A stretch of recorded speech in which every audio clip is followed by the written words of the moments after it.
আসসালামু আলাইকুম। IT house 24 এর পক্ষ থেকে সকলকে স্বাগত জানাচ্ছি। আর আপনাদের সাথে আছি আমি মোহাম্মদ রবিউল ইসলাম। তো অ্যান্ড্রয়েড ফোনের প্রাইভেসির জন্য আমরা অনেকেই প্যাটার্ন লক ব্যবহার করে থাকি। আর এই লক খুবই কার্যকরী, কারণ এই লক ওপেন করা ছাড়া কেউ ফোনের ভেতরে প্রবেশ করতে পারে না।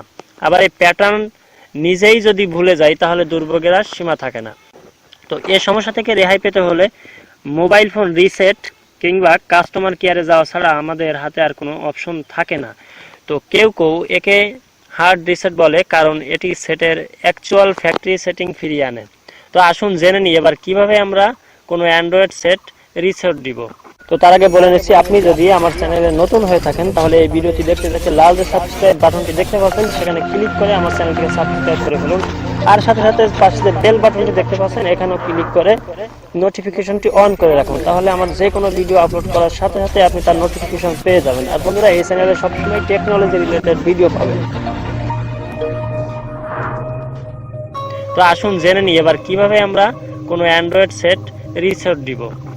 তো প্রথমে ফোনটির সুইচ অফ করুন, তারপর ব্যাটারি 10 সেকেন্ডের জন্য খুলে আবারও ব্যাটারি লাগিয়ে একসঙ্গেই আপ ভলিউম কি, পাওয়ার বাটন এবং হোম বাটন চেপে ধরতে হবে। যতক্ষণ না রিকভারি মোড স্ক্রিন আসে তত সময় চেপে রাখতে হবে।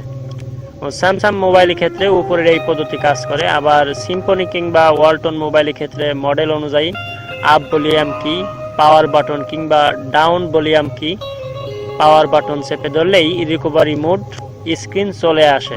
তো এক্ষেত্রে হোম বাটন চেপে ধরতে হয় না। তো এরপর ভলিউম কি ব্যবহার করে কার্সর নিচে নামিয়ে উইপ ডাটা বা ফ্যাক্টরি রিসেট অপশনে আনুন এবং সিলেক্ট করার জন্য হোম বাটন প্রেস করুন। তো এখন নিশ্চিত করার জন্য আরেকটি স্ক্রিন আসবে, সেখান থেকে ইয়েস বাটনে ক্লিক করুন। এবার কিছু সময় অপেক্ষা করুন। রিসেট হওয়ার পর আপনার ফোন আপনি চালু হবে, ততক্ষণ অপেক্ষা করুন। তো রিসেট করার সময় আপনাকে যা মনে রাখতে হবে যে ইন্টারনাল মেমোরি বা ফোন মেমোরিতে ইনস্টল করা সমস্ত অ্যাপস ও ডাটা হারিয়ে যাবে। ফোন মেমোরিতে সেভ করা ফোন নাম্বার মুছে যাবে। আপনাকে আবারও আপনার প্রয়োজনীয় অ্যাপসগুলো ইনস্টল করে নিতে হবে। তো আপনার কাস্টমাইজ করা সমস্ত সেটিংসও কিন্তু মুছে যাবে। তো বন্ধুরা, এই ছিল আমাদের আজকের ভিডিও। যদি ভিডিওটি ভালো লেগে থাকে তাহলে অবশ্যই ভিডিওটিতে একটি লাইক দিবেন এবং কমেন্ট করে জানাবেন কেমন লাগলো। তো কথা হবে পরবর্তী ভিডিওতে। সে পর্যন্ত সবাই সুস্থ থাকুন, সুন্দর থাকুন, আর আমার চ্যানেলটিকে সাবস্ক্রাইব করে আমাদের সাথেই থাকুন। খোদা হাফেজ।